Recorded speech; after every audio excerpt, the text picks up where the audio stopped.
Assalamu alaikum wa rahmatullahi wa barakatuh.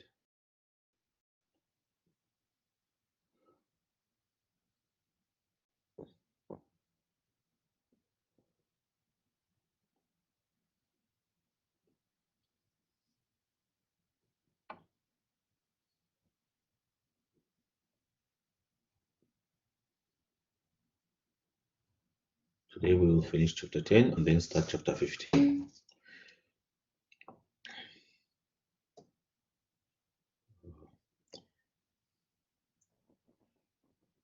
We were just about finishing chapter 10 in the last class when my time was up.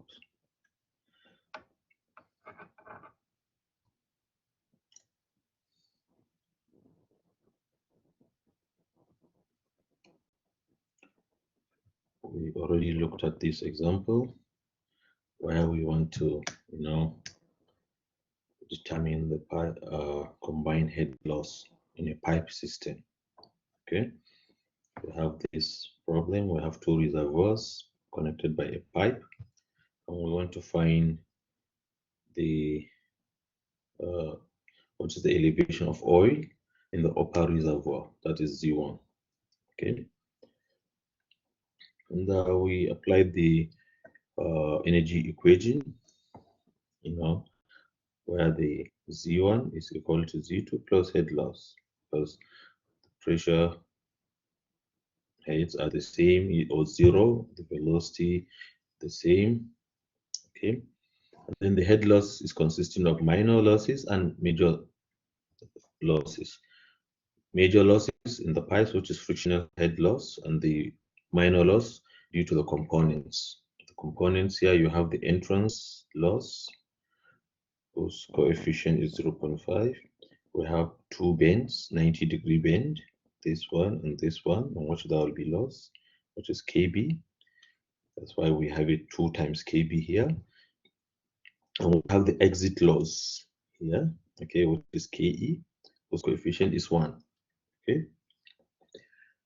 So with this, we determine the velocity because we have the flow rate, the Reynolds number, and the friction factor using the Swami-Jain equation, which is an explicit equation in form of, the relative roughness, Ks over D, and the Reynolds number, which we already determined here.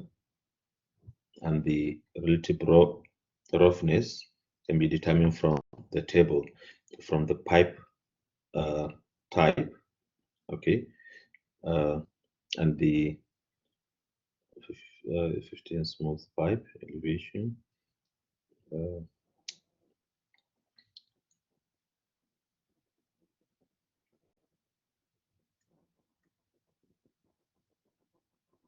So here,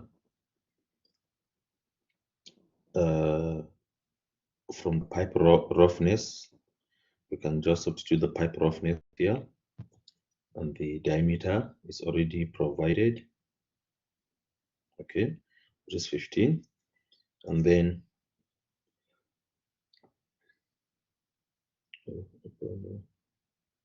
it's a smooth pipe.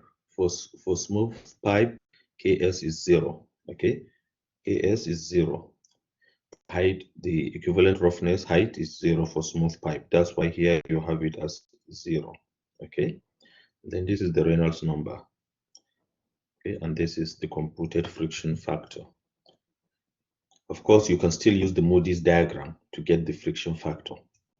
And once you get the friction factor, you put it here to get Z1, which is exactly what we did here. So this is the elevation, okay. And here, when we computed this is the pipe loss, all the major head loss, and this is the minor losses. So you realize that these are the coefficient of the major losses, and these are the coefficients of the minor losses, excluding the velocity head, okay? Because the velocity head is constant for both. So you can see the coefficient for the frictional head loss, 47.2, and that of the minor head loss, 1.88, which means, the pipe losses are greater, far greater than the component losses. This we explained in the previous lecture. Now let's move on. Now, design of pumps and systems of pipes. you know, we still go back to the energy equation because it's the one having the pump head. And if we have turbine, we include the turbine head here. Okay. And then these two are for the head loss. This is the minor head loss, and this is the major head loss, or component head loss and pipe head loss, as the case may be. You have a centrifugal pump, which drives flow with a rotating impeller. Water flows in through here, and then it's rotating, so pushing the water out, okay, thereby imparting energy or pressure head, increasing the pressure of the flowing fluid. Okay, and for a system with one size of pipe, this one simplifies to this. Okay, with one size of pipe, because when pumping water from this reservoir to that reservoir, the pressure is atmospheric, which is 0, and the velocity is almost constant. Okay, so it simplifies to this. Okay, so this gives the pump head in terms of the minor losses and the major losses. Of course, if the velocity is the same, you have it as HP equal just Z2 minus Z1, then plus the head loss. So the pump head is overcoming the elevation difference and the frictional head loss. Okay. This we saw example before where we applied this formula, under the energy equation in chapter 7. Now, how do we design pumps? A centrifugal pump is a machine that uses a rotating blade, a rotating set of blades situated with a housing to add energy. It adds energy to the flowing fluid. Okay. If you remember, we said the energy grid line only increases when you have a pump. Okay, otherwise it keeps on decreasing in the direction of flow. And the amount of energy that is added is represented by the head of the pump, HP. And the rate at which work is done on the flowing fluid is given by mgp. Okay, this is the rate at which work is done on the flowing fluid. But if you remember, this is mass flow rate.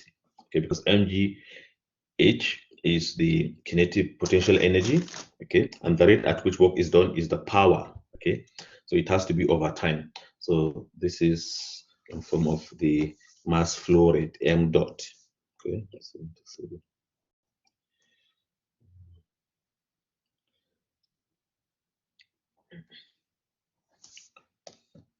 now basically we have two cups here, pump cup. The pump cup is supplied by the manufacturer of the pump. Okay, it comes with the pump, and then you now create the system curve and impose it on the pump cup.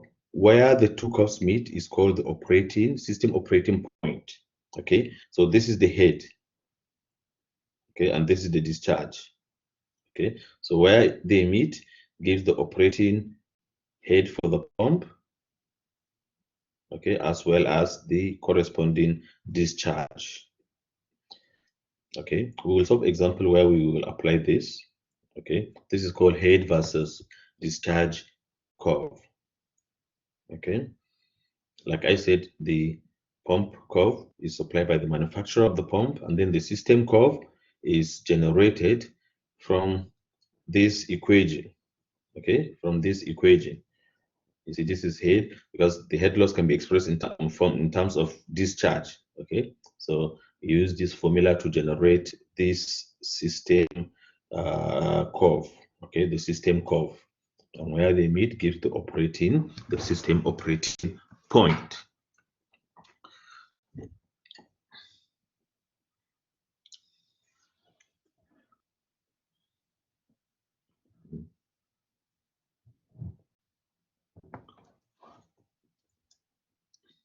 So provided by the pump's manufacturer, that is the pump curve. And this is an example to demonstrate, how to find a system operating point. Here, the system diagram is sketched ahead, which is this one. Okay, it's even here. The system diagram. Okay, using a pump to pump water from lower elevation. This is 200 meters. This is 230 meters. So the elevation difference is 30. So you need a pump that will overcome this elevation difference as well as the head loss. Okay, as well as the head, because as it is flowing, there is head loss. So the pump head should be able to take care of these two. Okay, should be able to take care of the elevation difference and the head loss due to friction that is occurring in the pipeline. And the friction factor is already provided as 0.015, and the pump curve is given in figure 10.2b. This is the pump curve, which is already provided. Okay, so we need to generate the system curve. So how do we do that? We apply the energy equation, okay, as usual. This is the what we want to find. Okay, the pressure will be 0 because they are all, atmospheric. This is reservoir open to the atmosphere. This is open to the atmosphere. Okay, and then of course again the velocity, because the velocity is constant, v1 equals v2 in the pipe, so they cancel out. So you are left with the elevation difference, okay, which is 200 and 230, and the head loss, okay, and the head loss, which is consisting of the pipe head loss and the component head loss. Okay, this is the coefficient of the pipe head loss, and this is for the component head loss. This is the entrance loss, okay, and this is the bend, 90-degree bend, elbow, okay, and this is the exit loss. So three, KE, small e, KB, and K, capital E, okay.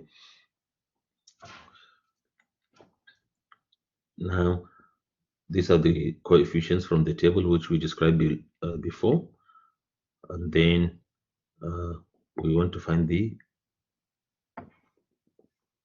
head due to the pump, okay, the pump head, and the elevation difference is 30, and this is the head loss. We change the velocity to q over a. That's why we have q squared over a squared, because this is, we have b squared, okay. So this represents the velocity, and then of course we substitute the other terms. The flow rate was not provided, okay, so we simplify the equation in terms of q. So now we have an equation, pump head versus discharge, which we can take some values to vary. We can vary the discharge and then get to the pump head, okay, which from here, from 0, 0 0.1, 0 0.2, 0 0.3, and get the corresponding pump head using this formula, which we derived here, okay.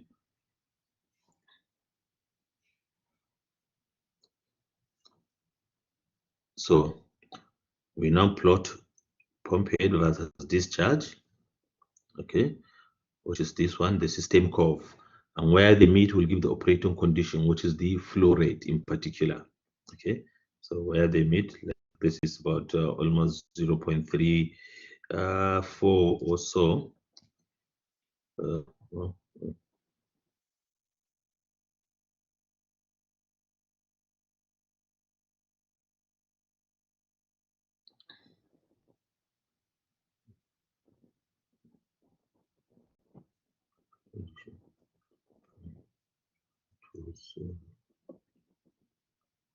uh,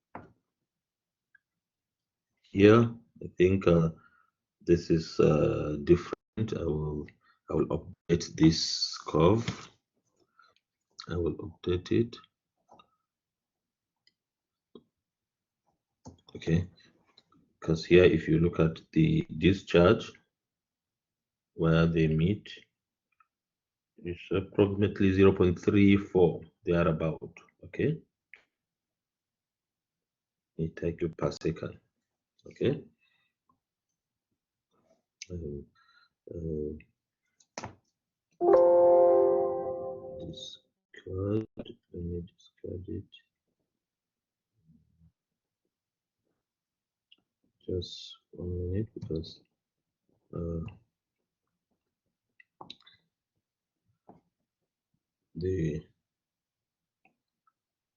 This is 15. I just want to bring the correct curve.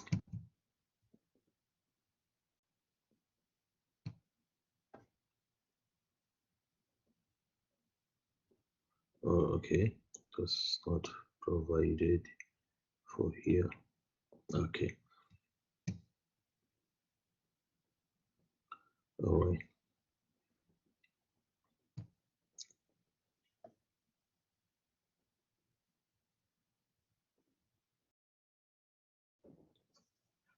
So here, where they meet, when you look at it in where the pump curve meets, so disregard the fact that this one is meeting here. Okay, the figure is different, but the most important thing is the point of intersection of the system curve and the pump curve gives the operating condition of the flow rate, which in this case is 0.34 meter cube per second. Okay. Now we move to pipes in parallel, which is the last section. No, we have pipes in parallel and in series. Okay. Uh, for for series pipes, it is simple. When you have uh, let's say pipes in series connected, okay, say with different sizes, okay.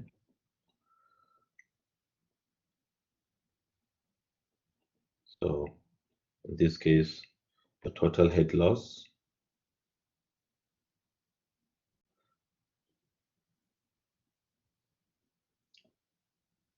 is the sum of the head loss in the two systems, in the two pipes, HL1 plus HL2, which is just the sum of the head loss, irrespective of the number of pipes, okay? Because as it's flowing, there'll be head loss here, there'll be head loss there. But what about the flow rate? Q is the constant, Q1 equal Q2 because of continuity equation. The flow rate is the same, okay? So this is for pipes in series, okay? For pipes in series, the flow rate is the same. But the head loss is sum of the head losses in individual pipes connected, okay? And this is different for when they are in parallel, okay?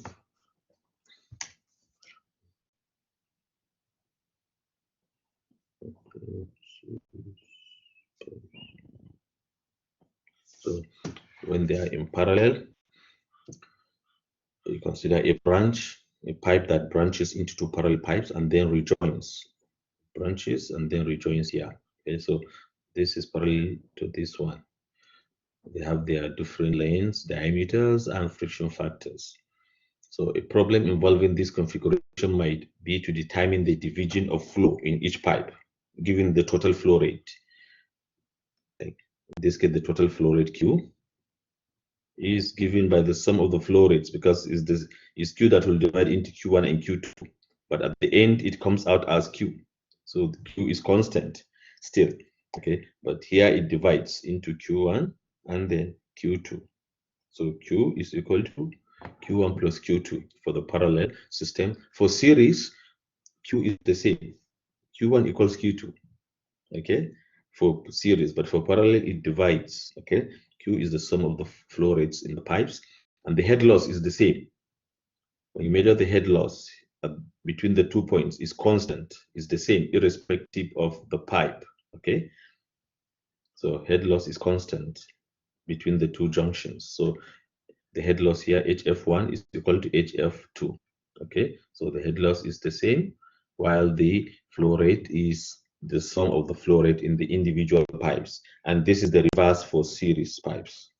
Okay, so no matter which pipe is involved, the pressure difference between the two junction points is the same, this I mentioned, and also the elevation difference between the two junction points is the same, since the head loss, is the difference between the piezometric head. Okay, it follows that head loss between the two junctions is the same in both of the pipes of the parallel pipe system. So if head loss is the same, then using the Darcy-Weisbach equation, this is the head loss formula. Okay, and then when we simplify V1 squared over V2, we have it this way. And if F1 and F2 are known, the division of the flow can be determined. However, some trial and error analysis may be required if F1 and F2 are in the range in which they are functions of the Reynolds number. We'll take some simple examples to demonstrate the application of the parallel system. For the series system is very straightforward. Okay. Now, in this example, I will just give you some hint on how to go about it, and then we move to the next chapter. Here it says the pipes shown in the system are all concrete with a flow of 0.7. So the flow is 0.7 meter cube per second of water. Find the head loss and the division of flow in the pipes from A to B. Okay, from A to B, the division of the flow in the pipes and the head loss. Assume F equal 0.030 for all pipes. Ignore minor losses. So find the head loss. We want the head loss and division of flow. So from A to B. So the total head loss here, we have from here to here first. Okay. Let's call it HL1. And then at this point, we have from here to here, in which the head loss is also the same for parallel system, you remember? So we call it HL2 because the head loss for this pipe is equal to the head loss for this pipe is equal to the head loss for that pipe. And then we have the third head loss here, HL3. Okay. HL1 is pretty simple and straightforward to find. Okay. And then how is the flow rate distributed? You have Q total flow, which is 0.7, coming in here. Here it is divided into Q1, Q2, and Q3. And then they all meet at this point and come out as Q. Okay, they all meet and come out as Q. Okay, so how do we approach the problem? To approach the problem,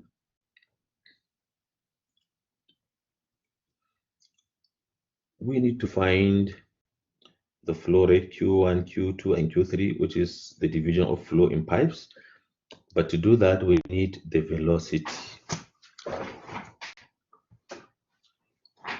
We need the velocity, okay, in the pipes. For this one, it's pretty simple. For the first portion, we can simply find the velocity from the flow rate. But here, because the flow rate is divided and the flow rate is not known, so we need to solve some equation, generate equations and solve. Let's generate the first equation. Okay, so to generate the first equation, we know that Q is equal to AV. Okay, and based on the parallel system, Q is equal to Q1 plus Q2 plus Q3. Don't forget that Q is known, which is 0.7. Okay, so let me even put it 0.7. Q1 is A1 V1 plus A2 V2 plus A3 V3. Okay, A1, A2, and A3 can all be found because it is pi d squared over 4. The diameter for each pipe is already provided here, you can see, so we can find the areas, no problem. So the only thing that is unknown here is V1, V2, and V3. Okay, so we call this equation 1. And then we try to generate other equations using the head loss, because the head loss is constant, okay, for the 3 pipes. Okay, here let me use hf1 is equal to hf2 is equal to hf3, meaning the head loss is the same for pipe 1, pipe 2, and pipe 3. Okay, and using the Darcy-Weisbach equation, what is the head loss? Is F, which is the same for all pipes, L1 over D1, V1 squared over 2G, which is equal to F. F is the same, so I will use the same F, L2 over D2, B2 squared over 2G. And F3 or F, L3 over D3, V3 squared over 2G. You can see here, F will simply cancel out. Okay, and then you can see 2G also will cancel out. So because we have two equality signs, so we can form two equations here. L1 V1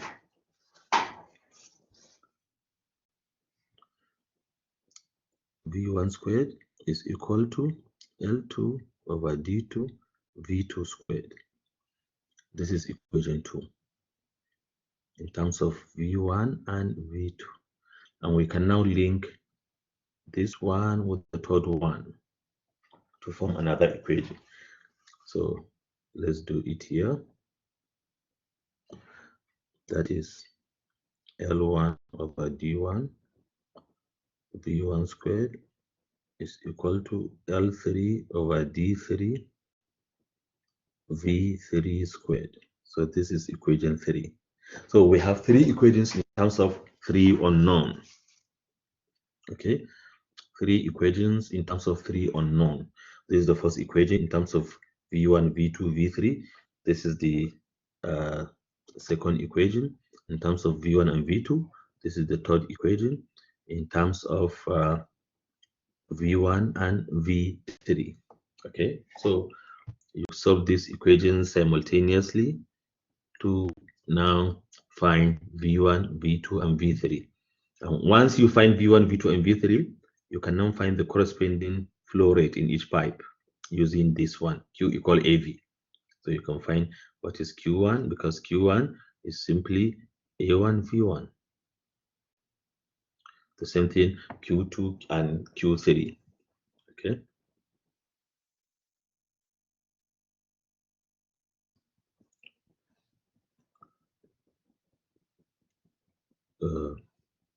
So that will give us the head loss. Okay, and the next one is the okay, find the head loss. Okay, so once we find the velocity, we can now compute HF1, which is the same. Okay, and then we add HL1 plus the head loss here plus HL3. Okay, HL1 is pretty simple because it's FL over D V squared over 2G, and we can find the velocity here using what? Q over A, because the flow rate is known, which is the the flow rate, which is 0.7. So in this case, knowing the velocity is pretty simple, and the same thing happens with HL3. Okay.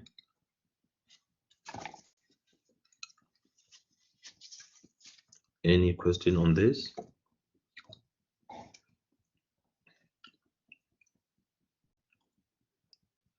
I will not go so much into the pipe, that I will defy it to, water engineering course, which is CE 335, okay, where we'll be dealing with the pipe network analysis. Okay, but this is just like an introductory note to the pipe system. Now we stop here for this chapter, which is chapter 10, and move to chapter 15. You know, this is pipe flow. Now we move to open channel flow.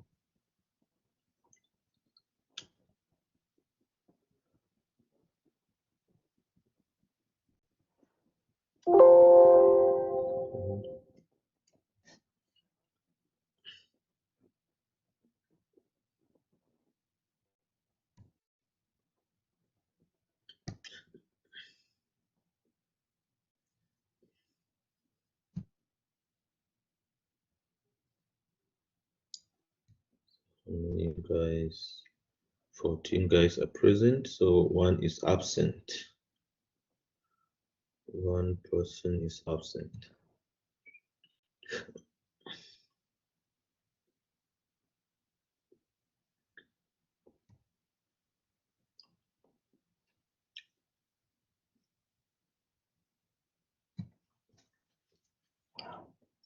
Let me share the screen again.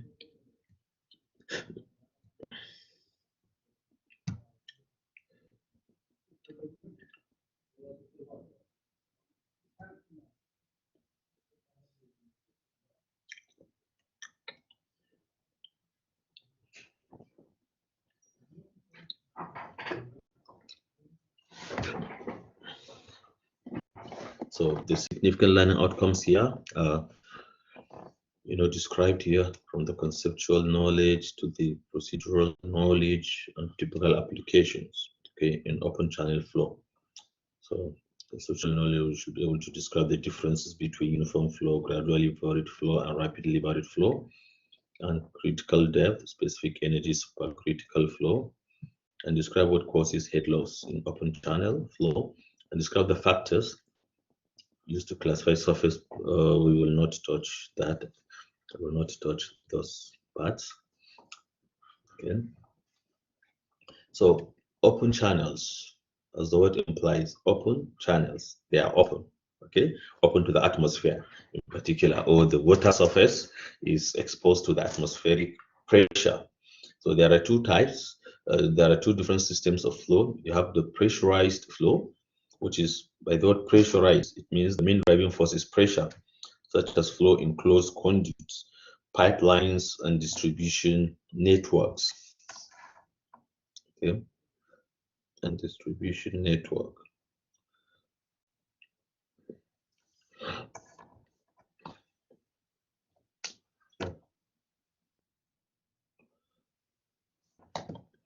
Okay, so yeah, the main driving force is pressure.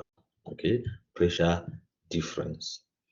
And then in which the main driving force is gravity, and the liquid flows with a free surface. So this is the gravitational flow. Open channel flow is always gravitational flow, okay, because it has a free surface which is exposed to atmospheric pressure. So the pressure head on the surface is zero, while for pressure flow or pressurized flow, the pressure head is not zero, because it is, the main driving force is the pressure difference. So you usually have difference in the piezometric head or the pressure head, okay, which is non-zero. Here it is zero because you have a free surface in which you have atmospheric pressure acting, and the atmospheric pressure using the gauge is zero gauge. Okay, so the main driving force in the pressurized flow is pressure difference. Okay, there must be pressure difference, whereas the gravitational flow, the main driving force is gravity. Okay, there must be elevation difference in that case, because elevation is what drives gravity. Okay, when you have difference in elevation, okay, this is 0.1, 0.2. Okay, so if this is the reference elevation, so this is at higher point. So for open channel flow, it cannot go this way because this is against gravity. Okay, it doesn't have enough pressure to go against gravity. If you want to go against gravity, you need the pressurized flow. Okay, you need to add pressure to the flowing fluid using pump. Okay, but for gravity flow, so it follows gravity. It goes, you know, with gravity. Okay, because in this case, at this level, the liquid is already having higher potential energy due to its position in a gravitational field. Okay, so it can naturally flow by gravity due to gravitational force acting. Okay, there is difference in elevation.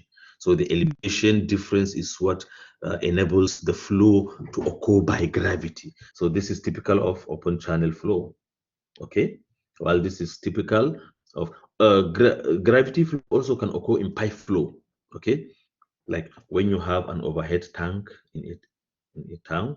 Okay, and then the tank supplies water to the distribution network.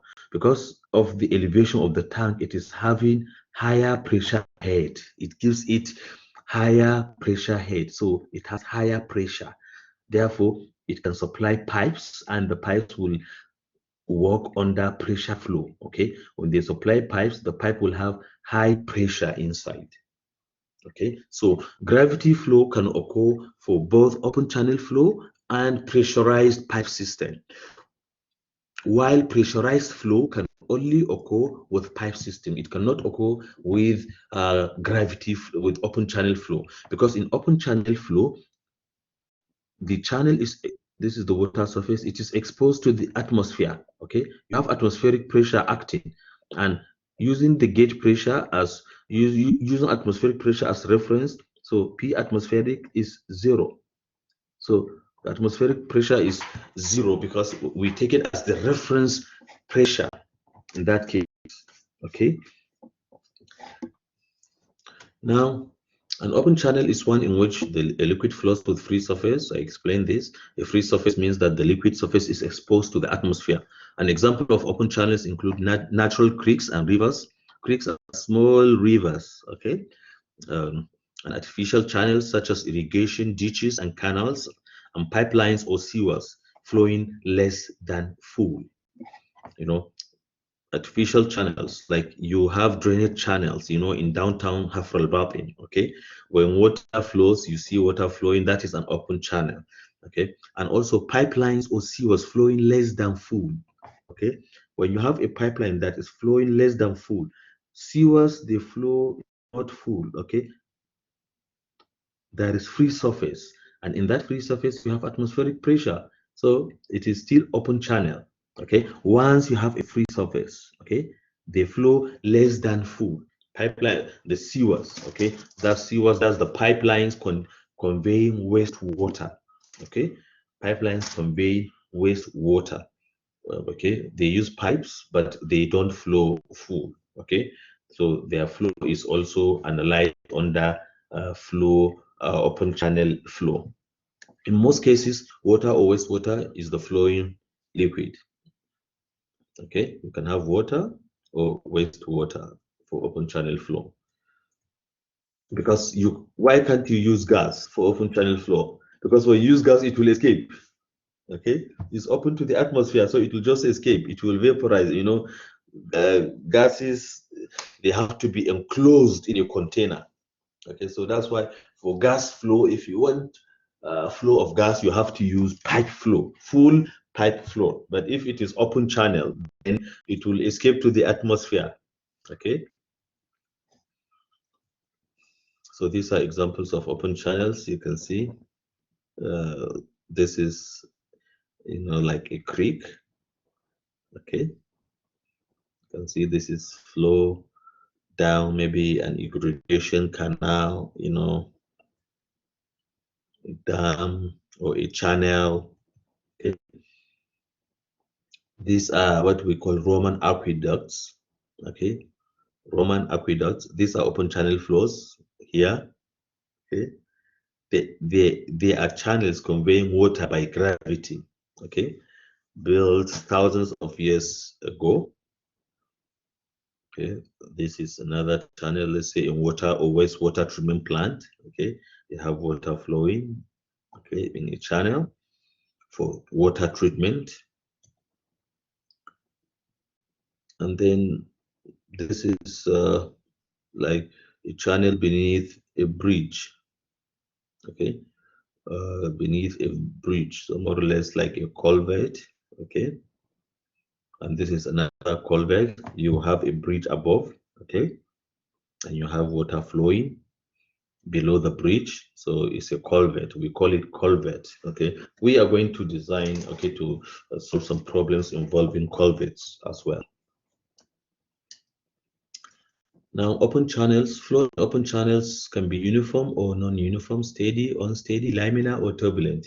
You know, we describe all this in chapter 4 also, and according to classification of flow can be one of the following: steady uniform, steady non-uniform, unsteady uniform, and unsteady non-uniform. If you remember, we described all this by making reference to the velocity of flow, okay? Where we said for uniform flow, the velocity is constant throughout the section, okay? And for steady flow, the velocity at a given section does not change, okay? At a given section, it does not vary with time, okay? The velocity. Okay, and we know laminar flow, the flow in layers, and turbulent flow, which we just finished describing in chapter 10, okay? But then here in open channel flow, we use the flow depth. We use the flow depth Y in describing uniform flow and non-uniform flow. For uniform flow, it means when the flow depth is constant, okay, and the flow depth will be look at flow depth, you know, Q equal AV. So the depth is a function of the area, okay? So we use the flow depth and the area, okay? If the area is constant and the velocity is a function of slope, the bed slope, okay, it is a constant, it is a function of the bed slope S naught, okay. So if the area is constant and the bed slope is constant, then the depth of flow will be constant, okay, more often than not, okay. So you have uniform flow when the depth of flow is constant, and the depth of flow will be constant. For it to be constant, the cross-sectional area has to be constant and the bed slope, because any variation in the cross-sectional area will lead to a variation in the flow depth or the velocity of flow, okay. And any variation in the bed slope will also lead to variation in the flow depth or the velocity. We will describe that using a figure, okay.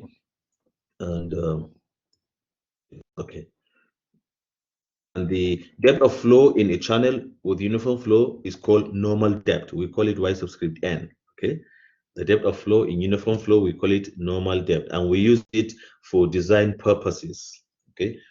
We use it for design purposes. So similar flow in closed conduits, uniform flow in open channels indicates constant velocity of flow. Therefore, the cross-sectional area and depth of water is constant along the channel. For non-uniform flow, it means the velocity varies along the channel due to change in depth, okay, and cross-sectional area and slope of channel bends, okay, and slope of channel or bends. So that one is non-uniform, okay. Uh, this is like a flow over a spillway of a dam, okay, which is the top of a dam.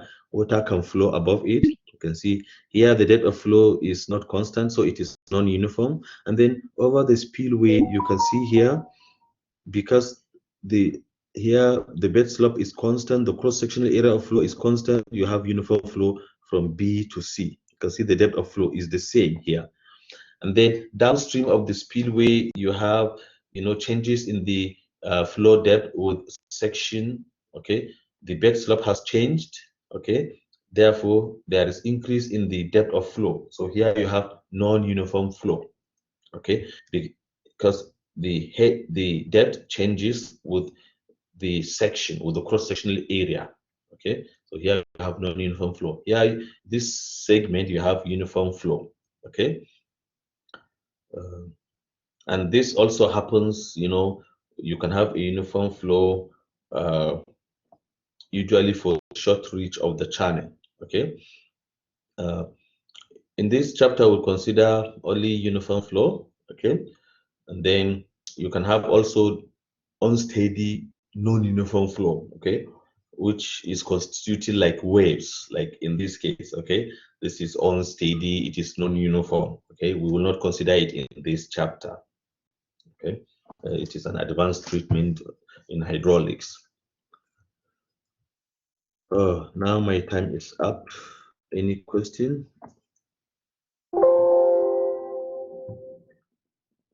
Tomorrow I'm expecting to finish with this chapter, and then we'll take our last quiz on chapter 7, which is the energy equation. Let me see. So I still have 14 guys. One person is absent. Doctor, the final exam will be comprehensive or just the last chapters? The final exam is comprehensive. Usually, you have like 60% chapters after major two, 20% major one, 20% major two. Okay.